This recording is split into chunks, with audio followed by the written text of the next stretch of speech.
California, and I'm currently a purchasing assistant at Yellow Box Corporation. I went to school at Whittier College, and there I studied business and marketing. I was really involved on campus. I was a cheerleader all 4 years. I was president of my sorority, and I was involved with the campus news station where I reported on student fashion, and eventually got involved and reported and wrote articles for College Fashionista. I also had a chance to study abroad in high school and in college in Italy, Rome, Greece, Dublin, and Paris. My current living situation is with my mom and my sisters. We're a house full of girls, and it's always really exciting. We're always fighting over the hairdryer. It's always something to do, and I live with my best friends. I grew up in Whittier my entire life, from kindergarten to college, and I grew up with teenage parents. My parents were 16 when they had me, and I was primarily raised by my mother and my family. I have a really supportive family, and they're the most loving people in my life. I was always really involved in school and activities. I played sports, I did cheerleading. I traveled with my family to different countries. When I was 7 years old, my life changed forever. I had my first stroke and bleed into my brain. I also have a bleeding disorder that was discovered along this time as well, called von Willebrand's. And what that does is, when I bleed, my body can't really heal itself.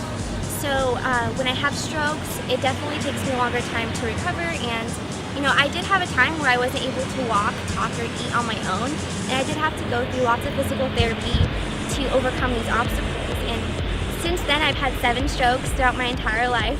Kind of a lot to take in, but I'm happy to say that now I'm really healthy. After being out of school for months, and my last stroke was my junior year of high school. I was out for the first 2 months, and it really took a toll on me.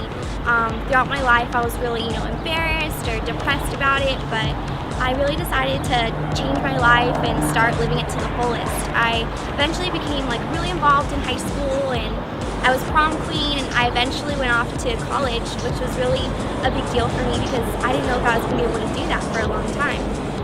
So during college, I decided to just stay involved like I normally am, and I studied abroad, and I had an amazing time, and now I talk to young women like myself who have hemophilia, and I try to help them and inspire them. I feel like I want to take this obstacle and turn it into positive and really help others that are in my situation. I really don't want to let it be a definition of who I am, but rather an inspiration to inspire me to really live out my dreams and live to the fullest. Some people would describe my personality as really bubbly and outgoing. I would definitely say I'm a people person. I love being around different types of personalities and learning about different cultures. I love to travel, so in that sense I'm really adventurous.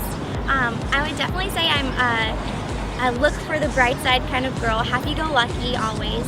I would say a downfall to my personality is that I'm very competitive, and I put a lot of pressure on myself.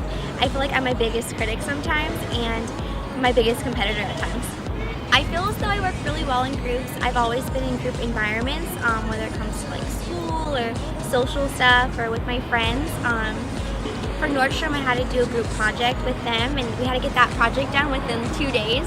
So it's definitely hard working with different personalities and different opinions, but eventually you have to come to some sort of middle ground to get the job done.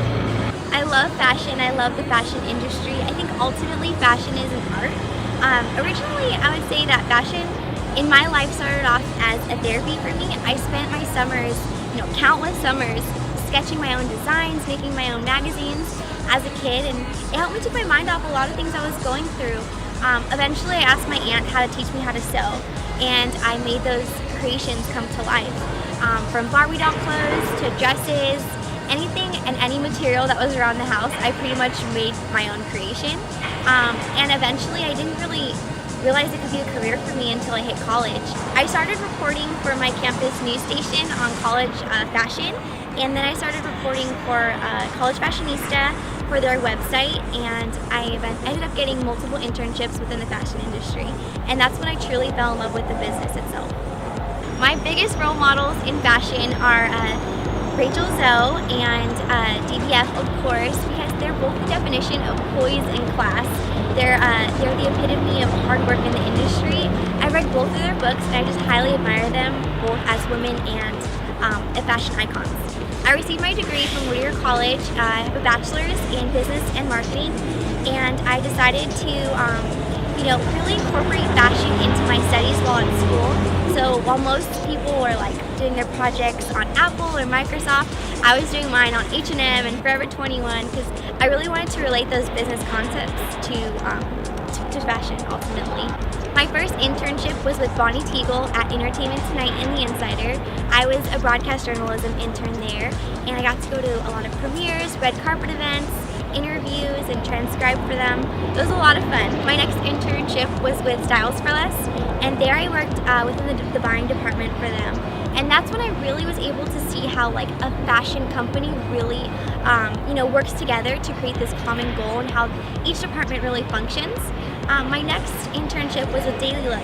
And at Daily Look, I got the experience working with a startup company, and I was in their buying department as well. And my last internship was with Nordstrom as a retail management intern.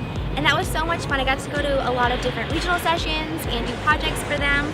And after I worked at Nordstrom, I decided to apply for Yellow Box, and now I'm a purchasing assistant. My number one style rule for you guys is less is more. I feel like simplicity just really portrays a message of class and sophistication, and I really love when people are able to, take risks in their wardrobe and really express themselves, but still stay true to who they are. I would love to be a brand ambassador for DBF. The first time I knew I wanted to work for Diane was when I first walked into the Journey of a Dress exhibit in Los Angeles. To me, I was so awed by, the timeless fashion and the influence that she's brought to so many girls and women around the world. I think that the culture that she's created within her empire, it really stands for itself, and it encourages women to be themselves and to pursue their dreams. I feel that I'm the best person to do this job because I'm really enthusiastic, and I really do believe in the vision. I believe that everything I've gone through, both personal and professionally, has really prepared me for an opportunity like this. I feel like to reach out to millions of girls around the world and really inspire them the way that I have been inspired by DBF would be the most amazing experience of my life. Bam.